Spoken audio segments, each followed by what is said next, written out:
Hello दोस्तों, नमस्कार, good evening, welcome back to Ashish classes. बात करेंगे सेशन नंबर 170 की। ये आपका इस वीक का अंतिम एडिटोरियल है। तो आपका कल टेस्ट होगा और मंडे से लेकर सैटरडे तक जो कुछ भी पढ़ा है उसको बहुत अच्छे से याद कर लेना। पूरा जो भी आपने पढ़ा होगा इस वीक में उसी के आधार पर टेस्ट होगा। ये एक कॉम्प्रिहेंशन बैच की सूचना है जो अभी रनिंग बैच है फिलहाल। यहाँ 100 close test, 100 PQRS, 50 passage with PDFs उपलब्ध होंगे और ये वो सेगमेंट है जहां हर विद्यार्थी को बहुत ज्यादा मेहनत करने की जरूरत है। ये वो सेगमेंट है जहां हर विद्यार्थी प्रॉब्लम फेस करता है। ये वो सेगमेंट है जिसके अच्छे होने पर आपका सिलेक्शन कोई नहीं रोक सकता।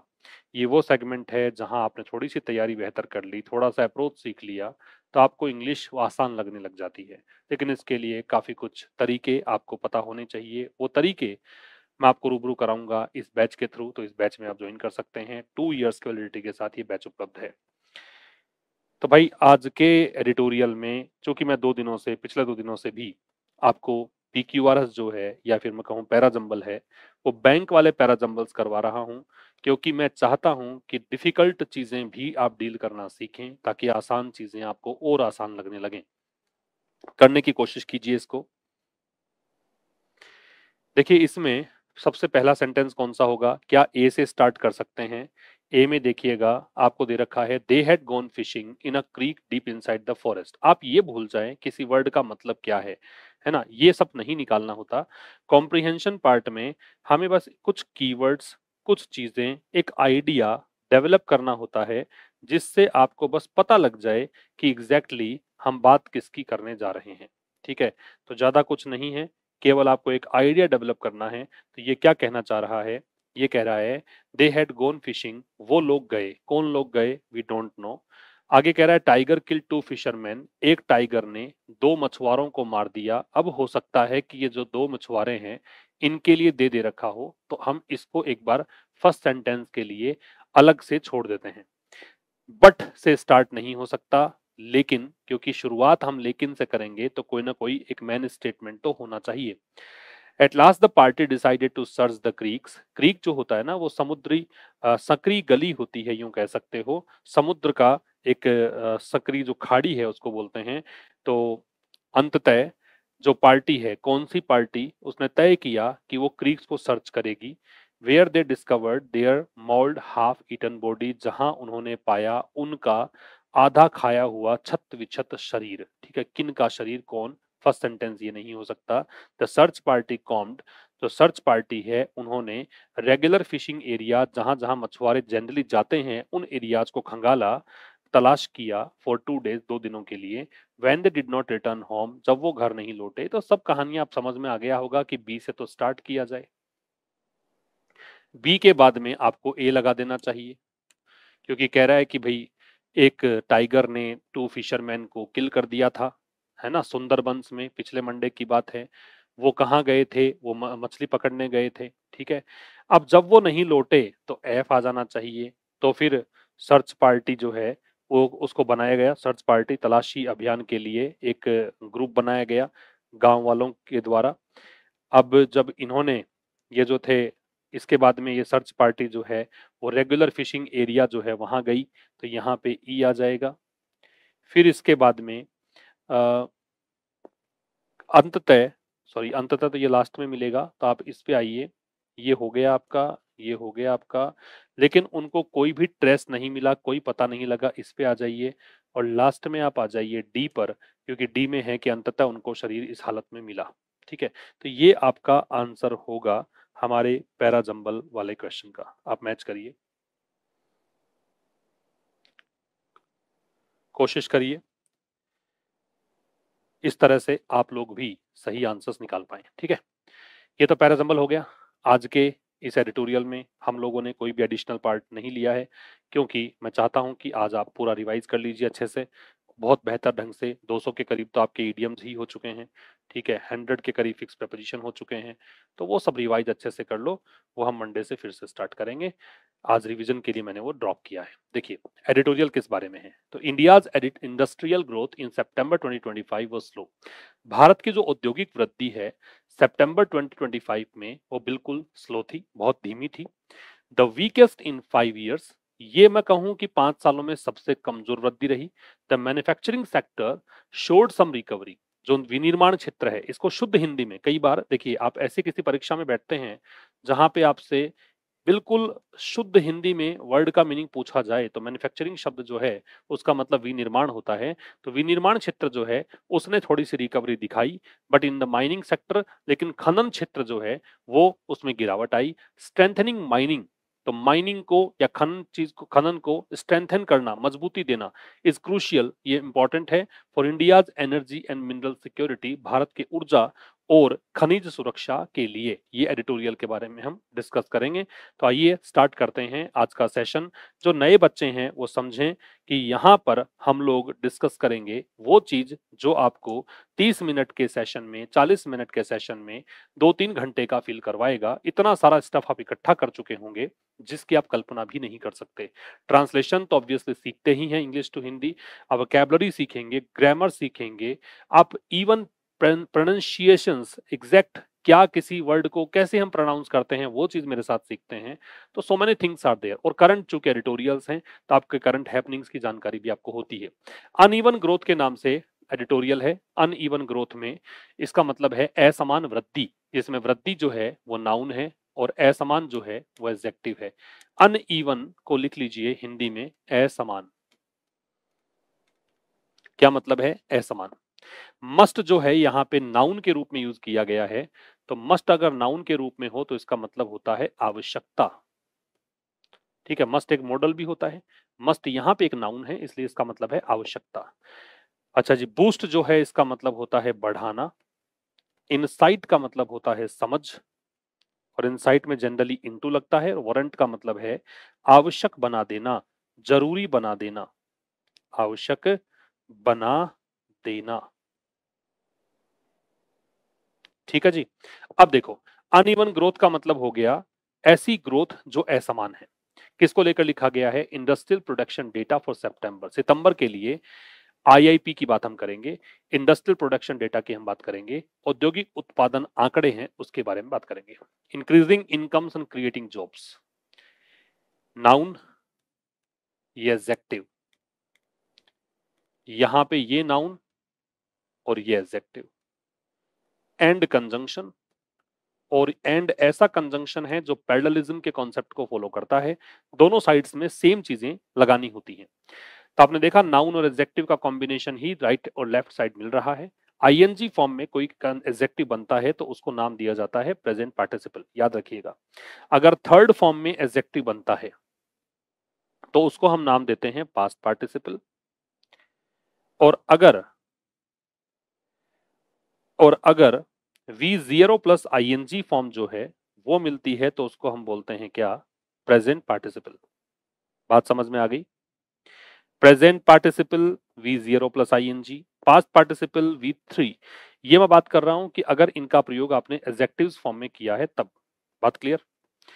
अच्छा जी, ये कह रहा है बढ़ती हुई आय और सृजित होते हुए जॉब्स। आर ये क्रिया है किसकी? इन दोनों। ये जो पूरा यहां तक येलो पार्ट है सब्जेक्ट, उसकी वर्ब है। नए बच्चे हैं वो समझें, येलो पार्ट वाला सब्जेक्ट है। ब्लू पार्ट जो है वो कैब है या कोई भी ग्रामर का कॉन्सेप्ट हो सकता है, उसको हम डिस्कस करेंगे। तो ये जो चीजें हैं ये मस्ट हैं, ये आवश्यकता है। किस लिए आवश्यकता? किस लिए है? To boost, to boost infinitive है, टू के साथ बेस फॉर्म। और टू के साथ बेस फॉर्म जो इन्फिनेटिव होता है उसका काम होता है पर्पस बताना। क्या बताना? पर्पस, उद्देश्य। तो उद्देश्य क्या है?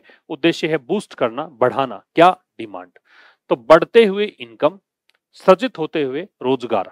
ठीक है, इनकम बढ़नी चाहिए, रोजगार सृजित होने चाहिए, ये आवश्यकता है मांग बढ़ाने की। इकोनॉमी अगर आप पढ़ते हैं, अर्थव्यवस्था अगर आप पढ़ते हैं तो वहां पे आपको समझ में आएगा कि अगर डिमांड बढ़ाना चाहते हो तो these are two essential things, right.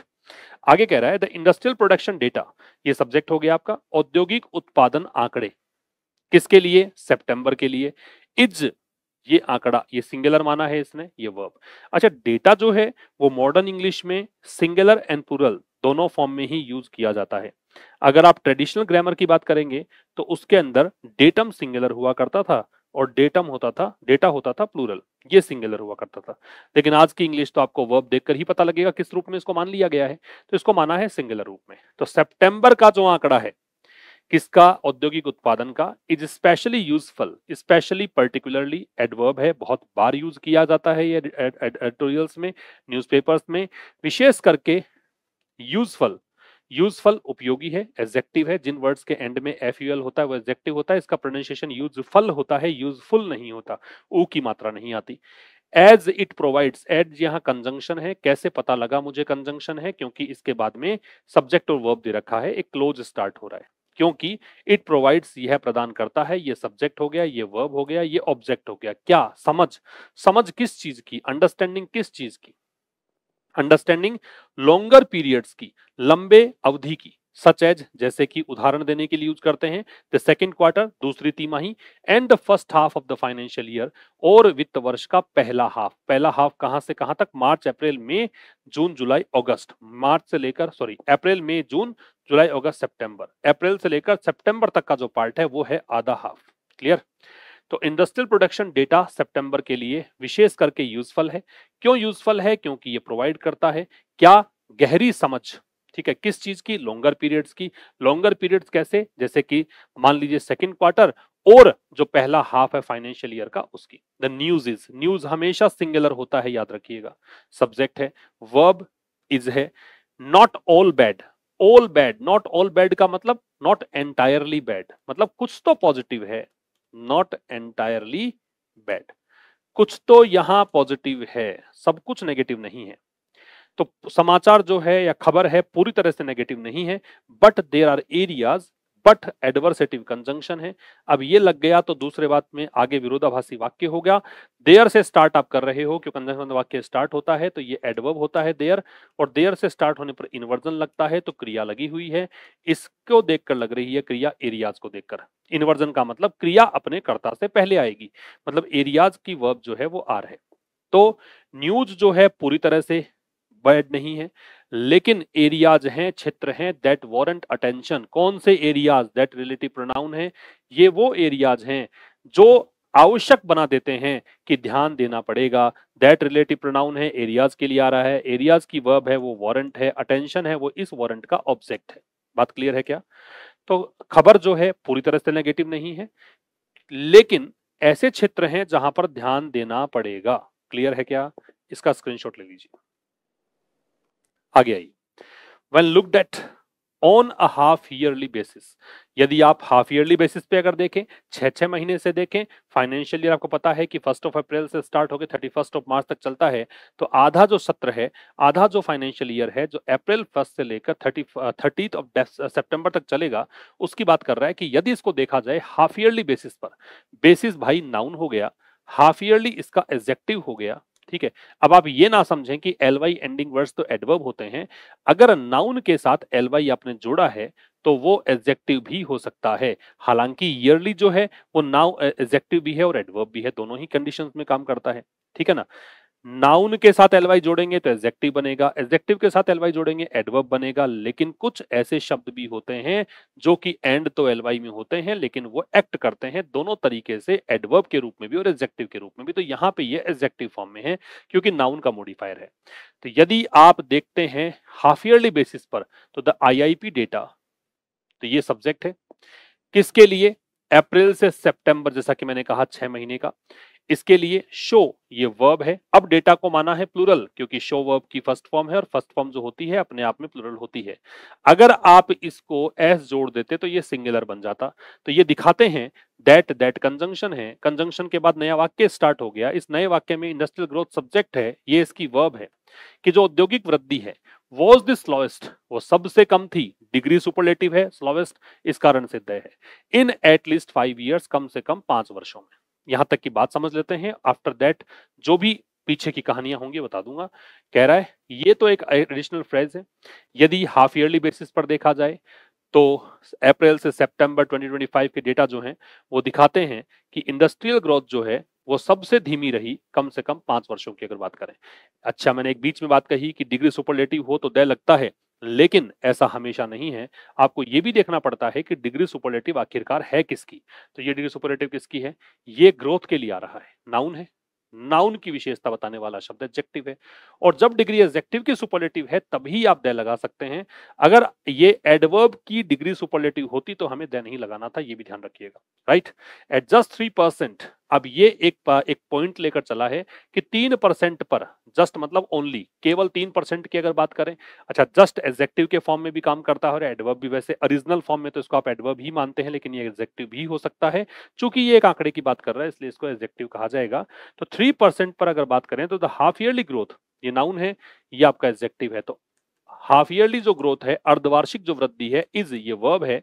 Well below, well below का मतलब होता है बहुत कम, बिलो मतलब तो स्तर में कम होता ही है, वेल लगाने से इसको इंटेंसिफाई किया गया है कि बहुत कम है। याद रखिएगा, लेवल में ऊपर होने के अर्थ में हम लगाते हैं अबव, और लेवल में नीचे होने के अर्थ में हम लगाते हैं बिलो। तो हाफ ईयरली ग्रोथ जो है वो वेल बिलो है, बहुत कम है, what it should be. What it should be का मतलब है जितना एक्सपेक्ट किया गया था, जितना एंटिसिपेट किया गया था उससे बहुत कम है, राइट। तो ये जो व्हाट है इसकी वर्ब है it, sorry, what it should be, it should be, ये इट है, इसकी वर्ब है, ये सब्जेक्ट है, ये इसकी वर्ब है जिसमें ये मॉडल ऑक्सिलरी वर्ब जिसको हेल्पिंग वर्ब कहेंगे, और ये बेस फॉर्म वर्ब की ओरिजिनल फॉर्म बी, राइट। तो ये कह रहा है 3% पर अगर बात करें तो केवल 3% पर जो अर्धवार्षिक ग्रोथ अभी 3% ही है, तो इसी पॉइंट पर अगर बात करोगे, इस पॉइंट को बताने के लिए एट लग रखा है। एट एक ऐसा प्रेपोजिशन है जो बहुत ही प्रिसाइज होकर आपको जानकारी देता है कि हम एग्जैक्टली किसकी बात कर रहे हैं। तो एक निश्चित पॉइंट को इंडिकेट करने के लिए we have to use at as a preposition, ठीक है। तो ये कह रहा है 3% पर हाफ ईयरली ग्रोथ जो है वो बहुत कम है जितनी की होनी चाहिए, ठीक है, what it should be. Clear, आगे चलें। अच्छा, जनरली हम क्या देखते हैं कि WH वर्ड अगर आगे आगे हेल्पिंग वर्ब लगती है, लेकिन बेटा यहाँ पे क्वेश्चन तो है नहीं। अगर क्वेश्चन होता तो हम शुड को पहले ले लेते, लेकिन क्वेश्चन नहीं है इसलिए सब्जेक्ट पहले है, वर्ब बाद में है, ये भी ध्यान रखना। आगे चलिए, आगे कह रहा है how ever, how ever conjunctive adverb है। हाउ एवर जो है वो क्या है? कंजंक्टिव एडवर्ब, मतलब ऐसा एडवर्ब जो विरोधाभासी है, ठीक है।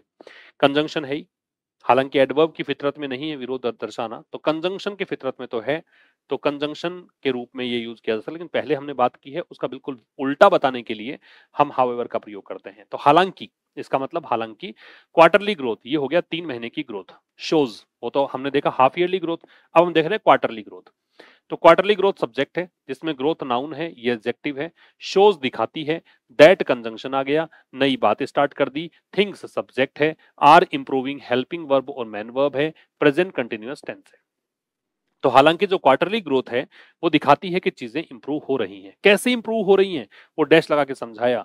Q2, Q2 मतलब क्वार्टर टू का मतलब है अप्रैल मई जून, ये Q1 होता है, ठीक है।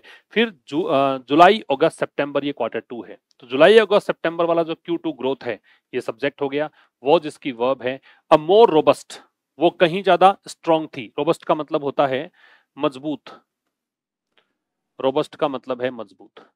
ब्राइट स्पॉट का मतलब है सकारात्मक पहलू, सकारात्मक पहलू, positive aspect, silver lining. On the surface का मतलब है ऊपरी तौर पर, ऑन द सरफेस का मतलब क्या है? ऊपरी तौर पर, अगर आप ऊपर ऊपर से देखें, ठीक है, उसको बोलते हैं ऑन द सरफेस। तो ये जो ग्रोथ है Q2 वाली, ये रोबस्ट थी, ये ज्यादा रोबस्ट थी, ज्यादा प्रबल थी, 4.1 थी, किसकी तुलना में? Q1 में 2% की तुलना में, ठीक है। इसीलिए इसने देन नहीं लगाया, कंपेयर टू लगा दिया। चाहे तो ऐसे कर देते, was more than Q1's growth which was 2%, ऐसा भी हो सकता था सेंटेंस, ठीक है। तो हालांकि क्वार्टरली ग्रोथ शो करती है कि चीजें इंप्रूव हो रही हैं। ग्रोथ जो है वो ज्यादा रोबस्ट थी, 4.1% पे थी, किसकी तुलना में? Q1 की तुलना में। Q1 में कितनी थी? 2% थी। द ब्राइट स्पॉट मतलब सकारात्मक पहलू, सब्जेक्ट हो गया, जिसमें स्पोर्ट नाउन है, ब्राइट एडजेक्टिव है, दैट डिटरमिनर है।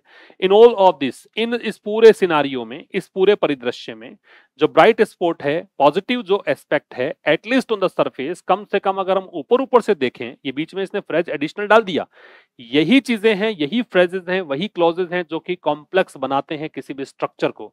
अदरवाइज सेंटेंस तो बड़ा सिंपल होता है। तो सेंटेंस तो इतना ही है ना, the bright spot in all of this has been, ये सेंटेंस था, बीच में इसने फ्रेज फंसा दी, थोड़ा सा आपको लगा कि लंबा सेंटेंस बन गया।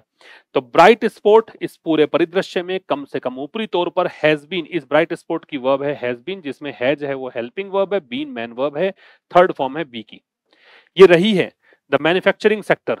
क्या ब्राइट स्पॉट क्या रहा है, सकारात्मक चीज किसमें रही है, विनिर्माण के क्षेत्र में, जो मैंने शुरू में कहा था कि एडिटोरियल किस बारे में है, वहां मैंने लिखा था ये बात, ठीक है, मेंशन की हुई थी। इन सितंबर, ये टाइम बता रहा है, टाइम बताएगा तो एडवर्ब है, अलग अलग देखोगे तो इन प्रेपोजिशन है और ये नाउन है, प्रेपोजिशन का ऑब्जेक्ट। जनरली ऐसा होता है, लेकिन प्रेपोजिशनल फ्रेजेस जो होती हैं वो एडजेक्टिव एडवर्ब दोनों होते हैं। तो सितंबर में इट ग्रू, ये सब्जेक्ट हो गया, ये ग्रो की सेकंड फॉर्म हो गई, grow first form, grew second form, grown third form, ठीक है। सितंबर में ये बढ़ी, ये इसने ग्रो किया, कितने तक, बाई बताता है लिमिट 4.8% तक। द सेकंड हाईएस्ट, ये दूसरा था, ठीक है। सेकंड ऑर्डिनल नंबर है, फर्स्ट सेकंड थर्ड फोर्थ ये सीक्वेंस बताते हैं, इसलिए इनको हम बोलते हैं ऑर्डिनल्स। ऑर्डिनल्स का काम है ऑर्डर बताना, ठीक है। इनसे पहले द लगता है, तो दूसरी हाईएस्ट थी इन दिस फाइनेंशियल ईयर, इस वित्त वर्ष में, ठीक है। बात क्लियर, आगे आइए। आगे कह रहा है ऑन अ क्वार्टरली बेसिस, फिर देखो ये एक एडिशनल फ्रेज है, क्वार्टरली आधार पर, बेसिस का प्लूरल बनता है बेसिस, ये प्लूरल बनता है, ये सिंगुलर है, आई लगेगा, आई को ई में कन्वर्ट करते हैं तो प्लूरल बन जाता है।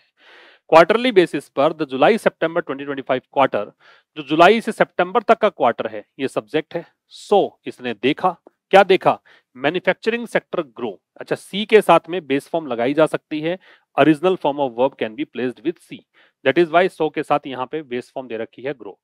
तो कह रहा है कि क्वार्टरली बेसिस पर जुलाई से सितंबर वाला क्वार्टर अगर देखोगे तो इसने मैन्युफैक्चरिंग सेक्टर को देखा बढ़ते हुए, और कितना, तुलनात्मक रूप से स्ट्रॉन्ग गति से 4.9% तक, बाई दे रखा है तो लिमिट है, तक की अर्थ दे रहा है, और रिलेटिवली का मतलब होता है तुलनात्मक रूप से, तुलनात्मक रूप से, कंपैरेटिवली रेदर। और बाउंस बैक का मतलब होता है रिकवर, रिबाउंड, रिवाइव, मतलब वापस से सक्रिय हो जाना, फिर से कम बैक करना, है ना, उभरना, फिर से उभरना, ये मतलब है। तो क्वार्टरली बेसिस पर जुलाई सितंबर 2025 वाला क्वार्टर जो है, उसने मैन्युफैक्चरिंग सेक्टर को देखा, ग्रो करते हुए देखा, कितने, सी के साथ में आईएनजी भी लगता है, ऐसा नहीं केवल बेस फॉर्म ही आती है, आईएनजी भी लग सकता है, लेकिन ये बेयर इन्फिनिटिव है। जब टू लगता है किसी, ये ध्यान रखना भाई, टू के साथ बेस फॉर्म को हम बोलते हैं ग्रामर की भाषा में इन्फिनिटिव, और टू हटा दोगे केवल बेस फॉर्म है तो हम इसको बोलते हैं बेयर इन्फिनिटिव, ये थोड़ा सा ध्यान रखिए आप। तो सी के साथ बेयर इन्फिनिटिव आ सकता है, जेरेंड आईएनजी भी आ सकता है। तो इस क्वार्टर ने देखा मैन्युफैक्चरिंग सेक्टर को बढ़ते हुए तुलनात्मक रूप से स्ट्रॉन्ग गति से 4.9% तक, द फास्टेस्ट क्वार्टरली ग्रोथ, ये सबसे तेज क्वार्टरली ग्रोथ थी। ये नाउन, क्वार्टरली एडजेक्टिव, ये भी एडजेक्टिव, और ये डिटरमिनर, ठीक है। सबसे तेज गति से वृद्धि थी, इट हैज सीन, जो इसने देखी है, ये सब्जेक्ट, ये हेल्पिंग वर्ब और मैन वर्ब, सिंस प्रेपोजिशन, और ये प्रेपोजिशन का ऑब्जेक्ट, ठीक है, ये ऑब्जेक्ट जो नाउन है। सिंस के साथ जब टाइम हो, फोर के साथ जब टाइम हो तो परफेक्ट लगता है, इसके चलते यहाँ हैज के साथ थर्ड फॉर्म है। फोर या सिंस के साथ टाइम लगाते हैं तो परफेक्टिव एस्पेक्ट लगाना होता है, इसलिए हमने यहाँ पे हैज सीन देखा है, ठीक है। तो क्या कहना चाह रहा है, फिर देख लो, ये सबसे तेज क्वार्टरली ग्रोथ रही जो इसने देखी है, कब से, क्वार्टर एंडेड दिसंबर 2023, मतलब दिसंबर में जो क्वार्टर Q3 एंड होता है 2023 वाला, उससे लेकर अब तक सबसे तेज वृद्धि रही। On a half yearly basis, अगर आप अर्धवार्षिक स्तर पे देखेंगे, टू एडवर्ब है, ये उसके साथ चिपकता है जिस पर स्ट्रेस डालना होता है, तो हाफ ईयरली बेसिस पर भी तो इस बेसिस पर भी इसी के साथ जोड़ दिया। द सेक्टर्स ग्रोथ, जो ये सेक्टर है कौन सा, ये मैन्युफैक्चरिंग की बात कर रहा है, इसी सेक्टर के लिए बात कर, तो दे लग गया, निश्चित हो गया, ये सब्जेक्ट है, इसने बाउंस बैक किया, इसने कम बैक किया, ये रिकवर हुआ, कहां तक पहुंचा, टू बताता है कि मंजिल क्या थी, मंजिल थी 4.1%। In the April September 2025 half, कब की बात कर रहा है, अप्रैल सितंबर वाले हाफ की बात कर रहा है। आफ्टर हैविंग स्लोड डाउन, किसके बाद, ऐसा होने के बाद, ठीक है, हैविंग के साथ थर्ड फॉर्म लगती है, ठीक है। After having slowed, after preposition, preposition के बाद हैविंग, हैविंग के साथ थर्ड फॉर्म, ये परफेक्ट पार्टिसिपल, ये हैविंग के साथ थर्ड फॉर्म क्या है, परफेक्ट पार्टिसिपल है, आफ्टर प्रेपोजिशन है इसलिए आईएनजी लग रहा है। तो ये कह रहा है किसके बाद, स्लो होने के बाद, धीमा होने के बाद, और धीमा होकर कहां गया, टू बताता है कहां गया, ये गया 3.8% पर। कब की बात है, फर्स्ट हाफ की, और फर्स्ट हाफ किसका है, प्रीवियस ईयर का। इसको मैंने क्या पढ़ा, ईयर, याद रखिएगा, इससे पहले कॉन्सोनेंट साउंड है इसलिए ए लगेगा, वाउल साउंड नहीं है वरना हम एन लगाते इससे पहले। फिर समझ लीजिएगा, हाफ ईयरली बेसिस पर भी सेक्टर की ग्रोथ बाउंस बैक हुई, कहां पहुंची, 4.1% पर। कब की बात है, इस क्वार्टर की बात है, किसके बाद, 3.8% तक स्लो डाउन होने के बाद। ये कब की बात है, प्रीवियस ईयर के फर्स्ट हाफ की बात है, राइट। आगे चला जाए, activity, activity in the mining sector, ये है खनन क्षेत्र, खनन क्षेत्र की जो एक्टिविटी है, जो भी इसमें कामकाज हुआ, कंट्रैक्टेड, याद रखना भाई, अगर ये वर्ड नाउन है जिसको हम अनुबंध बोलते हैं, तब तो इसको पढ़िए कॉन्ट्रैक्ट, और जब ये वर्ड वर्ब है तो इसको पढ़ेंगे कंट्रैक्ट। कंट्रैक्ट का मतलब है संकुचित होना, कम होना, ठीक है।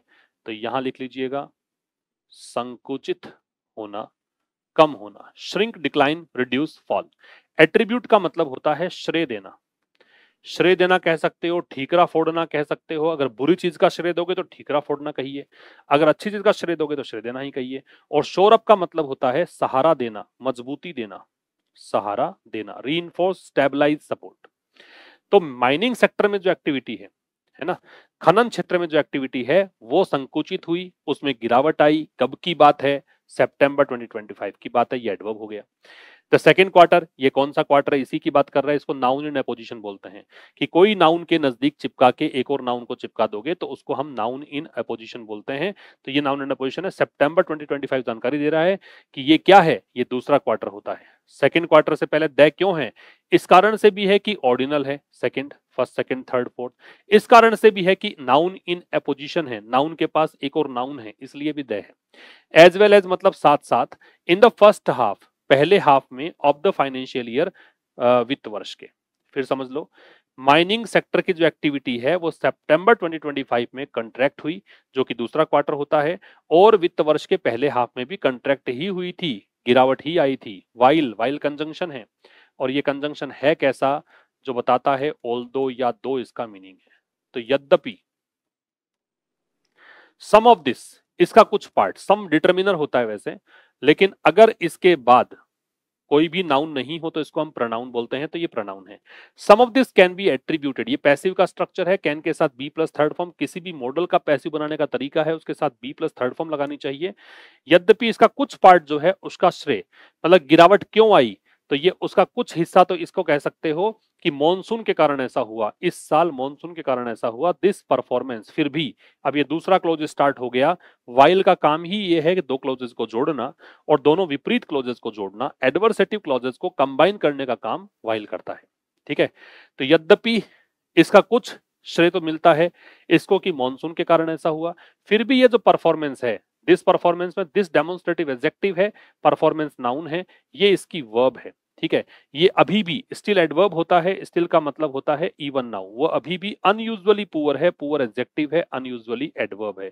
अनयूजुअली पुअर का मतलब है बहुत ज्यादा खराब है, एक्सट्रीमली पुअर है, एक्सक्रूसिएटिंगली पुअर है, बहुत ज्यादा खराब है, ठीक है। स्ट्रेंथनिंग द सेक्टर, मैंने पहले भी बताया था कि अगर आईएनजी फॉर्म से कोई सेंटेंस स्टार्ट हो रहा है और वो सब्जेक्ट बन रहा है जिसको देखकर वर्ब लग रही है, तो उसका नामकरण तुम कर सकते हो जेरेंड है। और अगर आईएनजी फॉर्म से कोई वर्ड स्टार्ट हो रहा है और वो सब्जेक्ट नहीं बन रहा है, तो फिर उसको कहिए प्रेजेंट पार्टिसिपल है। तो ये तो सब्जेक्ट है, येलो कलर में दिख ही रहा है, इसकी वर्ब है शुड बी, ये वर्ब है इसकी, ठीक है, इसलिए इसको मैंने कहा जेरेंड है। तो स्ट्रेंथनिंग मतलब मजबूती देना इस सेक्टर को, सेक्टर कौन सा, माइनिंग सेक्टर की बात अब कर रहा है।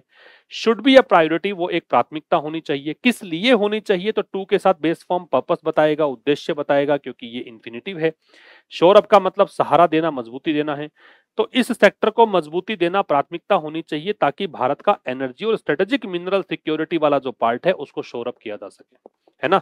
इस क्षेत्र को शोर अप कर सकें, इस क्षेत्र को सहारा दे सकें। ये था इस आज के एडिटोरियल में। अब आप ये मैच द कॉलम एक्सरसाइज करके देखिए। पहला है कंट्रैक्ट, कंट्रैक्ट का संकुचित होना, डिक्लाइन या रिड्यूस, बी आंसर होगा। एट्रीब्यूट टू का मतलब क्या होता है, एट्रीब्यूट टू का कंसीडर्ड मोर इंपॉर्टेंट, लिंक्ड और क्रेडिटेड, ये आ जाएगा डी, श्रेय देना। मॉनसून रेनी सीजन, ए। शोर अप स्ट्रेंथन और स्टेबलाइज, ई। और priority considered more important than others, प्राथमिकता देना, दूसरों की बजाय किसी चीज को ज्यादा इंपॉर्टेंट मान लेना। तो ये था आज के एडिटोरियल में। मुलाकात होगी कल टेस्ट के थ्रू ठीक शाम 5 बजे। तब तक के लिए नमस्कार, थैंक यू वेरी मच।